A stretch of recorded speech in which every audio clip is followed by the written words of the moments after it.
作为一个 HLF 的主题追踪形态，带这么多配件只要4张，能让你心动吗？我是不会心动的，因为在我眼里呢，它就是我心脏豆奶的配件包罢了。嗨，帅哥，给个3连呗！HLF 15周年真的是一个海景房爆破的一年，在这一年里面，好多的海景房都爆破。比如说我们今天看到这一个，就是豪华版的豆奶特农，真是超级厚的一个呀！没想到呢，它再版豆奶特农竟然再版是豪华版，不过也是涨了挺多嘛，已经到税前9000了。那这个15周年纪念版呢，可以看到呢是盒子，这里是烫红文字，然后呢这是一个封套，像那个会场限定一样。然后我们打开封套，这就是盒子的本体，也是相当的厚啊。因为豪华版呢有2层配件。我们来拿出来看一下，这里面有一张纸质的说明书。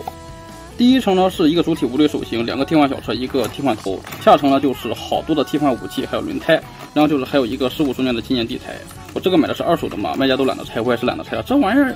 又没有什么代表性，对吧？也不代表着豆奶特农，和它没关系，就是一个 HLF 的15周年纪念。如果你也想入手这种假面骑士玩具的话，不妨可以来奇妙玛特看一下。不用下载，直接去微信小程序搜索奇妙玛特。这个小程序是经过包备的，里面品种多，玩法也全，各种手办、谷子、周边应有尽有。我最喜欢的就是里面的无限赏玩法，就是可以抽在线盲盒。大家最喜欢的假面骑士也是有的，在这个无限赏里面呢，是有一定几率能抽得出来假面骑士 HLF 真骨雕的。如果你抽到的东西不满意的话，这种线上的盲盒玩法呢，还可以官方直接回收，而且抽中普通款的回收价格呢是要比其他平台高一些的。所以当你想要买新玩具的时候，可以来这边碰一下运气。这里品种这么全，说不定你就一发入魂，直接抽到了你想要的玩具呢。快来试一下你的运气吧。比起出版豪华版虽然说多了一个地台，但它并不是比出版贵的理由，因为买新不买旧嘛。新版呢，它是浑身的关节特别紧实，不像出版一样松松垮垮的。当然呢，也有很多人他就担心买到拿出版冒充再版的嘛。我看其他人的再版好像都有这个毛病，就是你看这个左膝盖凸的没问题，右膝盖呢凸的明显是偏小了一大圈，这个应该就是通病的问题。17系列作为 HLF 2.0 最早的竖体使用系列，可以看到它的体型上还是有一些问题的，比如说这一个蛋蛋胯子真的非常的突兀，但是它整体的造型实在是太帅了，就把这一个问题给掩盖了下去。然后注意一下，豆奶特农是有3个版本的，一个就是我这个15周年，还有一个没有地台的出版豪华版，还有一个就是出版的普通版。区别就是普通版的配件只有替换头还有炮，它的重量呢有足足60克。我先说明一下，就是它这个浑身的红色漆面都是涂的问题很大的，就是说涂的层数不一样，有的地方涂的很薄，有的地方涂的很厚，所以说就会导致浑身的色差很大，而且这就导致了有的地方呢它是可以荧光的，比如说这一个右腿，但是左腿就不可以，就是很明显，左腿的漆面是更厚一些。然后它正常不重量的话，就是荧光的地方就该是它这些小车，还有这个胸口的透明零件，还有它的头部透明零件，就是只有透明零件是可以荧光的。我给大家看一下色差最严重的地方，就是我这2个大腿，很明显的就是这一个右大腿呢是偏正红一些，而左大腿呢偏暗红一些，就是说色差是蛮大的。如果因为距离原因感觉不出来的话，就看一下这一个左腿的大小腿，右大腿呢和这一个发色差不多，但是你看这2个呢，很明显是大腿要比小腿的颜色要暗了很多。最离谱的还是这个小臂，可以看到上面呢也是和左大腿一样偏暗红色，然而最底下这一小圈呢就是偏正常的颜色，就是说它这是一个零件间也是凸出来2个红色，足以见得出来它这一浑身的红色色差是很大的。虽然说我们有出版豆奶特农，但是有相近时间出了这一个心脏豆奶，可以看到它这身上的红色倒是一个颜色没问题。然后我看它膝盖也很明显嘛，这一个右膝盖上真的是比它小了超级大一圈。所以这里就要做出来你的抉择，如果说你想买的话，那就是要考虑到，如果说想要漆面好的话，就是要买出版，但是出版一般成色也都不咋地，毕竟时间过去好久了。但是大部分玩家也比较爱惜嘛，出版遇到好成色的概率还是很大的。但是呢，它出版关节浑身还是挺松垮的，不像再版那么紧实这么舒服。一个涂装好，一个关节好，就看你怎么抉择了，总不能把出版的零件安到再版的关节上吧。然后玩具本身的细节也没什么好多赘述的嘛，就是说比起我们之前看过这一个豆奶特农，就是头不一样，然后就是肩胛不一样，然后就是这一个2个大臂，还有这一个右小臂，以及它的多了一个裙摆。其他地方呢就是同模同色，然后就是色差大灾上这些各种小疑印都是涂不满。模具损耗的影响倒是不大，但是它这品控真的是每一年比一年要差了好多好多。特别是现在你看这个呢，这里竟然还有超级大一块胶水痕迹，不过还有在背面是纯黑色的，看不太出来。各种杂质脏东西粘在了这么厚的一个红色漆面上，也是很难受。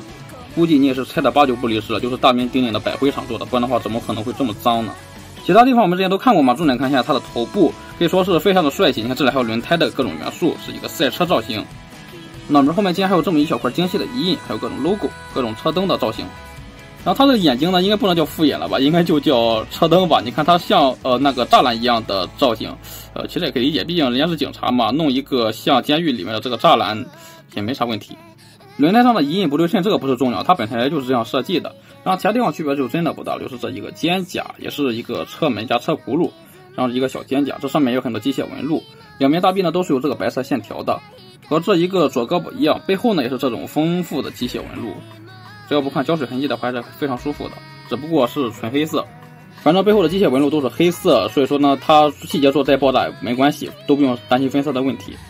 然后我们来看一下它的可动，首先低头幅度没怎么有，因为有干涉。然后抬头幅度的话一般，转动的话向右没问题，但是向左边转的话就会有轮胎的干涉。然后胳膊的平抬的话，两边因为肩胛不对称嘛，所以说呢可能有一些区别。比如说这一个左肩膀呢，很明显要比右肩膀要抬得更高。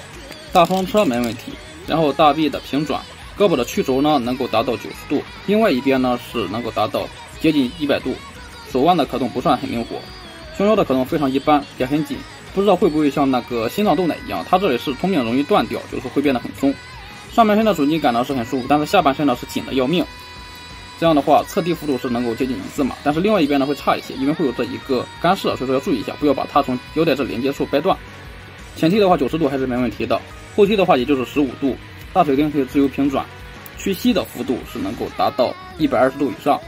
脚腕这边呢，这个轮胎其实和脚踝是没有干涉的，但是它可动幅度就是非常小。然后脚尖可动只有这么一点点。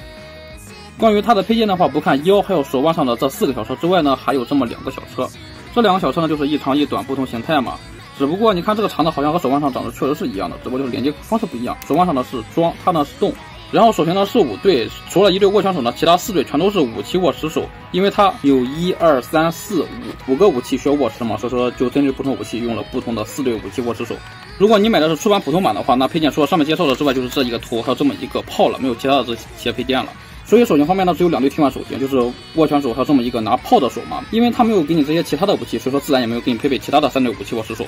然后替换头呢和本来的头区别只是眼睛不一样嘛，原来的是一个黄色的监狱栅栏。然后这一个呢，就是像筷子一样的圈圈。比起老司机呢，我个人认为是心脏豆奶的，身体是更好看一些，只不过头是丑的，实在是过于逆天了。所以说呢，我们要拿走，把这一个代驾头换上。